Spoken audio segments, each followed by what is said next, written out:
Jarduera txostenak esaten digu ikasleak zerbait egin duela, esaten digu ze kalifikazio lortu duen, noiz egin duen eta beste hainbat informazio, baina ez digu erakusten zer egin duen, ez badu klikatzen izenaren gainean, noski. Beraz, nun topatuko dugu guk informazio hori?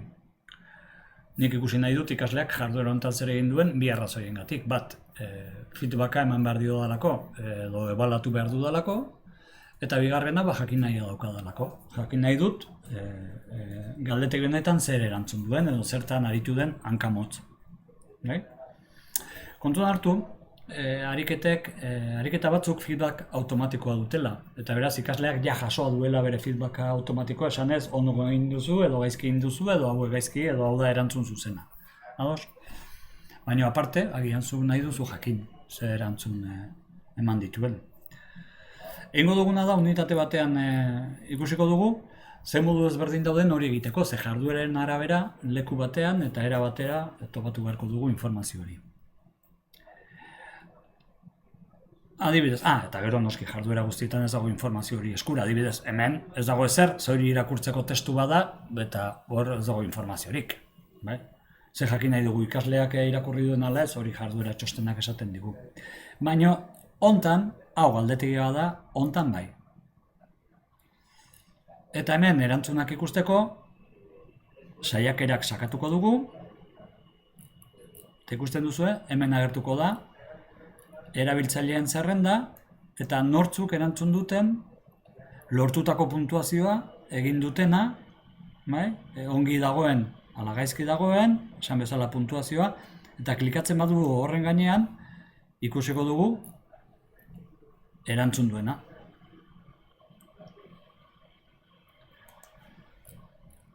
Ados, berez kalifikatu du automatikoki, galdetegi bat dalako,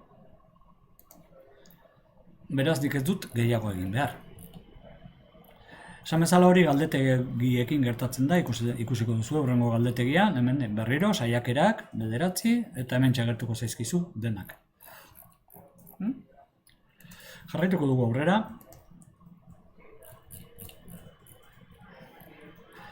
Foroan ere erresa da.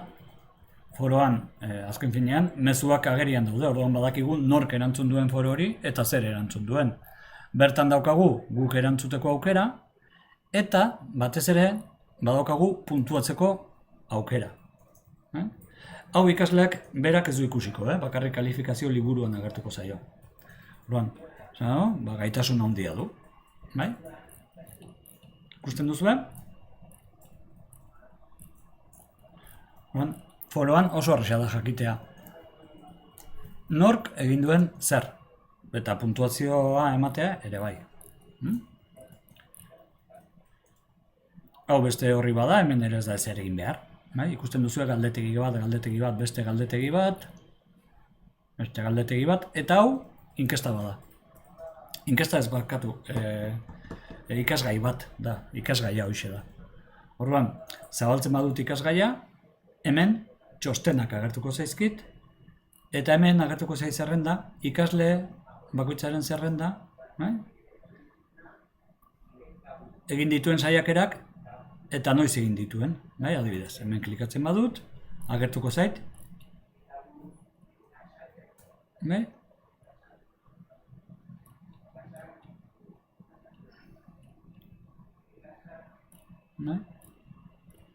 ikusten duzu?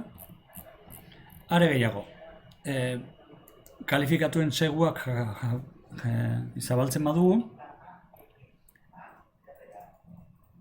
hemen, hau da galdera, hau da berak idatzi duena, eta hemen nik idatzi dezaket. Oso ongi, galdaketa gordetzen baditut, kalifikatua geratuko da entsegu hori. Ez dut egingo, ze ikastaro erreal bada. Beraz, ikasgaiak bi aukera ematen dizkigu, alde batetik ikusteko egin duena eta zer erantzun duen, eta gero batzutan eskatuko digu kalifikatzeko. Ados?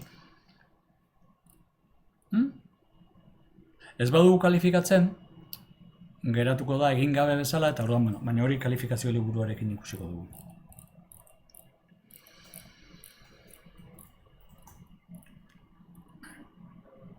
hemen zeregin badaukagu, eta hau da bereziki zaindu behar dugun zerbait, zereginean ikaslari eskatuko diogu edo zerbait grabatzeko, edo zerbait idazteko, edo zerbait bidaltzeko.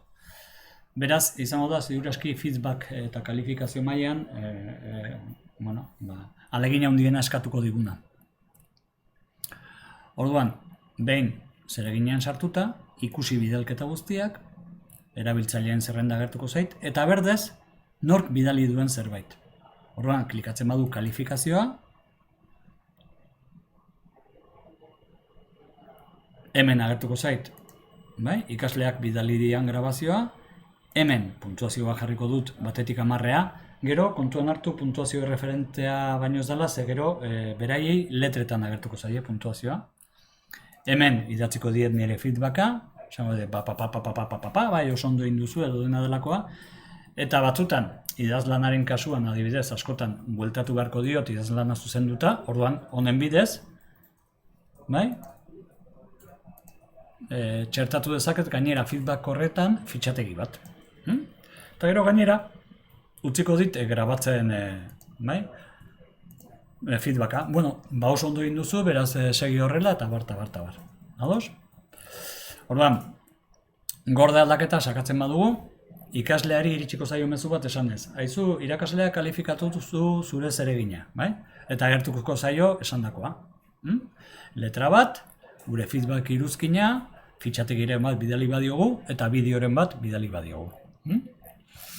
Hauxe da, gure ikastarotan ziurazki esan bezala ebaluazio kontutan alegina handiena eskatuko dizuna. Arreta asko jarri behar diozu zereginari. Ados? Beste foro bat, eta hemen bestean bezala, oso horrez ikusiko da, nork bidali duen zer,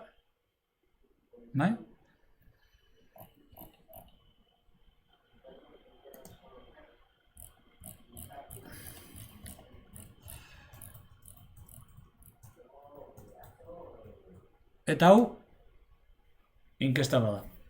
Inkestan, erantzunak ikusteko, erakutsi erantzunak, eta hemen agertuko da, erantzun dutenen zerrenda eta erantzun dutena. Kasu honetan eskatzen zitzaien,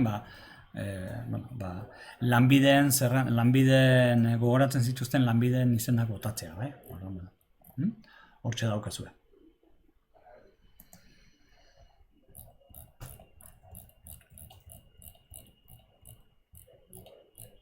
Beste galdetegi bat, beste foro bat, hau mapa semantiko bada, eta hemen jendeak erabiltzen du jendeak idei jasak egiteko adibidez. Orduan, hemen, ez dakigu nork erantzun duen, baina agertzen dira erantzunak badaudela. Baina hemen ezin dugu jakin adibidez, nork erantzun duen zer.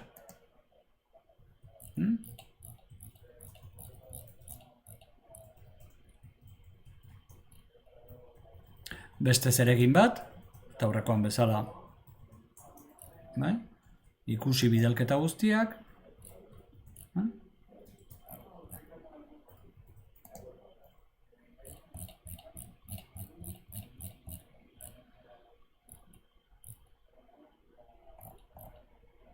hemen beste zeregin bat,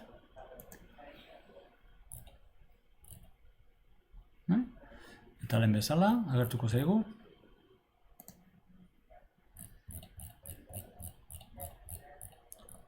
Ez zora behatu,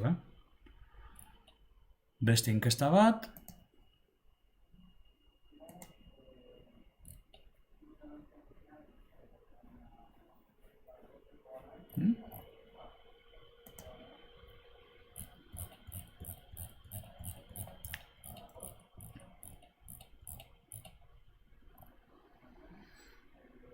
Beste foro bat, beste galdetegi bat,